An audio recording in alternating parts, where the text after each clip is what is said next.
ಬೇಸಿಗೆ ರಜೆ ಅಂದ್ರೆ ಮಕ್ಕಳಿಗೆಲ್ಲ ಸಂಭ್ರಮ ಸಡಗರ. ಆದ್ರೆ ಪೋಷಕರಾದ ನಮ್ಗೆ ಇದು ಸ್ವರ್ಥ ಎಚ್ಚರಿಕೆಯಿಂದ ಇರಬೇಕಾದ ಸಮಯ. ಯಾಕಂದ್ರೆ ತಿಳಿಯದೇ ಮಾಡುವ ಸಣ್ಣ ತಪ್ಪುಗಳು ಕೂಡ ದೊಡ್ಡ ಅನಾಹುತಕ್ಕೆ ಕಾರಣವಾಗ್ಬೋದು. ಹಾಗಾದ್ರೆ ಈ ಬೇಸಿಗೆ ರಜೆಯನ್ನ ಮಕ್ಕಳ ಪಾಲಿಗೆ ಸುರಕ್ಷಿತ ಮತ್ತು ಅರ್ಥಪೂರ್ಣವಾಗಿ ಮಾಡೋದು ಹೇಗೆ? ಬನ್ನಿ, ಮುಂದಿನ ಕೆಲ ನಿಮಿಷಗಳಲ್ಲಿ ಇದನ್ನ ವಿವರವಾಗಿ ನೋಡೋಣ. ವಿಜಯ ಕರ್ನಾಟಕದ ಈ ಮಾತು ನೋಡಿ, ಎಷ್ಟು ಸತ್ಯ ಅಲ್ವಾ? ಆಟದ ಖುಷಿಯಲ್ಲಿ ಮುಳುಗಿರುವ ಮಕ್ಕಳಿಗೆ ಯಾವುದು ಅಪಾಯಕಾರಿ ಅಂತ ಗೊತ್ತಾಗೋದೇ ಇಲ್ಲ. ಅದಕ್ಕಾಗಿಯೇ ಪೋಷಕರಾದ ನಾವು ಯಾವಾಗ್ಲೂ ಒಂದು ಕಣ್ಣಿಟ್ಟಿರುವುದು ತುಂಬಾನೇ ಮುಖ್ಯ.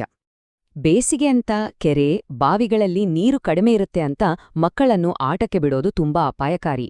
ಯಾಕಂದ್ರೆ ಮೇಲೆ ನೀರು ಕಡಿಮೆ ಕಂಡ್ರೂ ಒಳಗೆ ಗೊತ್ತಿಲ್ಲದ ಹಾಗೆ ಆಳವಾದ ಹೊಂಡುಗಳು ಇರಬಹುದು. ಹಿರಿಯರ ಮೇಲ್ವಿಚಾರಣೆ ಇಲ್ಲದೆ ಮಕ್ಕಳನ್ನು ನೀರಿಗೆ ಇಳಿಯಲು ಬಿಡ್ಲೇಬೇಡಿ.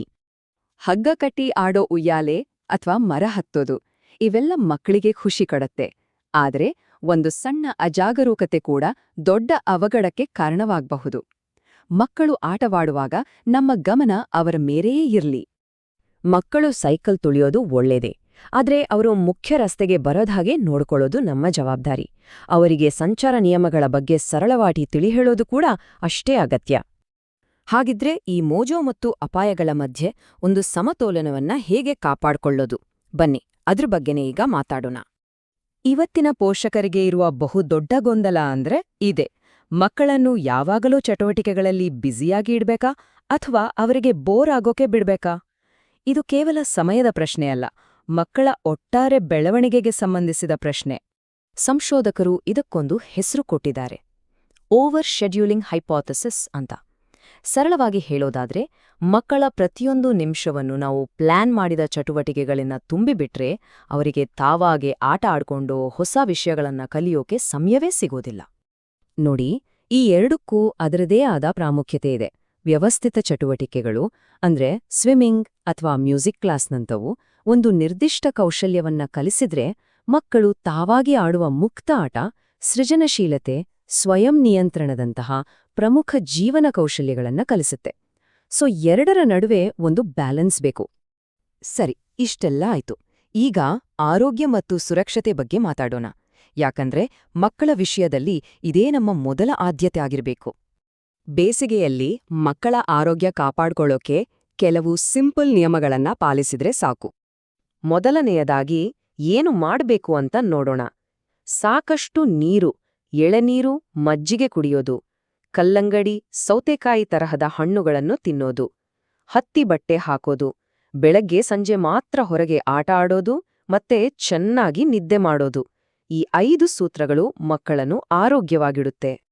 ಹಾಗೆಯೇ ನಾವು ಸಾಮಾನ್ಯವಾಗಿ ಮಾಡುವ ಕೆಲವು ತಪ್ಪುಗಳನ್ನು ಮಾಡದೇ ಇದ್ರೆ ಮಕ್ಕಳ ಬೇಸಿಗೆ ಇನ್ನೂ ಆರೋಗ್ಯಕರವಾಗಿರುತ್ತೆ. ಮಧ್ಯಾಹ್ನದ ಬಿರುಬಿಸಿಲಲ್ಲಿ ಆಟ ಆಡೋದು ಬೇಡವೇ ಬೇಡ. ಚಿಪ್ಸ್, ಸೋಡಾದಂತಹ ಜಂಕ್ ಫುಡ್ ಮತ್ತೆ ಅತಿಯಾದ ತಣ್ಣೀರು ಕುಡಿಯೋದನ್ನ ಆದಷ್ಟು ಕಡಿಮೆ ಮಾಡಬೇಕು. ಮುಖ್ಯವಾಗಿ ದೇಹದಲ್ಲಿ ನೀರಿನಂಶ ಕಡಿಮೆಯಾಗದ ಹಾಗೆ ಎಚ್ಚರ ವಹಿಸಬೇಕು.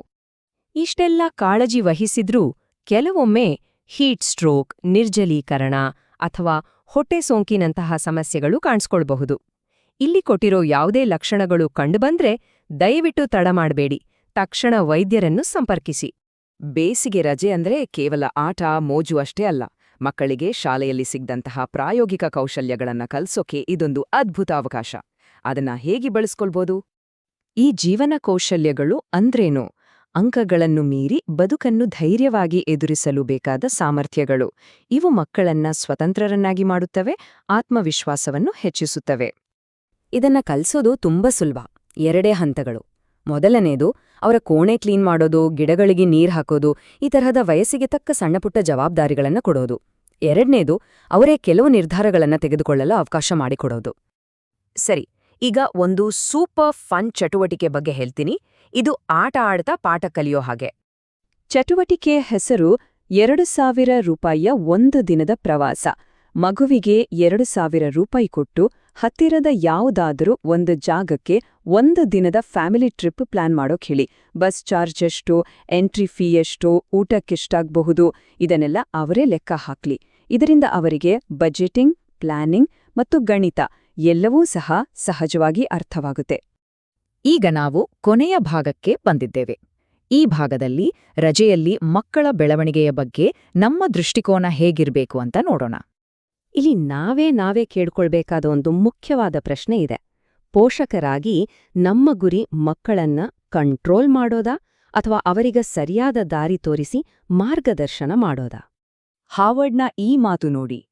ಮಕ್ಕಳು ತಪ್ಪು ಮಾಡಲು ಅವಕಾಶವೇ ಸಿಗದಿದ್ರೆ ಅವರು ಹೊರಗಿನ ಪ್ರಪಂಚವನ್ನ ನಿಭಾಯಿಸುವುದನ್ನ ಕಲಿಯೋದೇ ಇಲ್ಲ ಅಂತ. ಇದು 100% ಸತ್ಯ. ಸೋಲು ಗೆಲುವನ್ನ ಸಮನಾಗಿ ಸ್ವೀಕರಿಸೋದು, ಸಣ್ಣಪುಟ್ಟ ತಪ್ಪುಗಳಿಂದ ಪಾಠ ಕಲಿಯೋದು, ಇದೆಲ್ಲವೂ ಬೆಳವಣಿಗೆಯ ಭಾಗ. ಒಟ್ಟಾರೆಯಾಗಿ ಹೇಳೋದಾದೆ, ಒಂದು ಯಶಸ್ವಿ ಬೇಸಿಗೆ ರಜೆ ಅಂದ್ರೆ ಏನು? ಅದರಲ್ಲಿ ಸುರಕ್ಷತೆಗೆ ಮೊದಲ ಆದ್ಯತೆ ಇರಬೇಕು, ಆರೋಗ್ಯದ ಬಗ್ಗೆ ಕಾಳಜಿ ಇರಬೇಕು, ಜೀವನ ಕೌಶಲ್ಯಗಳನ್ನ ಕಲಿಸೋ ಅವಕಾಶ ಇರಬೇಕು, ಹಾಗೆಯೇ ಮಕ್ಕಳ ಸಹಜವಾದ ಆಟಕ್ಕೆ, ಅವರ ಸೃಜನಶೀಲತೆಗೆ ಯಾವುದೇ ಅಡ್ಡಿ ಇರಬಾರ್ದು. ಇವೆಲ್ಲದರ ನಡುವಿನ ಒಂದು ಸರಿಯಾದ ಸಮತೋಲನವೇ ಒಂದು ಉತ್ತಮ ಬೇಸಿಗೆ. ಕೊನೆಯದಾಗಿ ಒಂದು ಪ್ರಶ್ನೆ ಯೋಜನೆ ಮಾಡಿ ನೋಡಿ. ಶಾಲೆಯ ಯಾವುದೇ ರಿಪೋರ್ಟ್ ಕಾರ್ಡ್ನಲ್ಲಿ ಬರದ ಆದರೆ ಜೀವನಕ್ಕೆ ಅತ್ಯಮೂಲ್ಯವಾದ ಯಾವ ಒಂದು ಕೌಶಲ್ಯವನ್ನ ಈ ಬೇಸಿಗೆ ರಜೆಯಲ್ಲಿ ನಿಮ್ಮ ಮಗುವಿಗೆ ಕಲಿಸಬಹುದು? ಈ ಬಗ್ಗೆ ಆಲೋಚಿಸಿ. ಇದೇ ಥರದ ಇನ್ನಷ್ಟು ವಿಶ್ಲೇಷಣೆಗಳಿಗಾಗಿ ತಪ್ಪದೆ ಸಬ್ಸ್ಕ್ರೈಬ್ ಮಾಡಿ.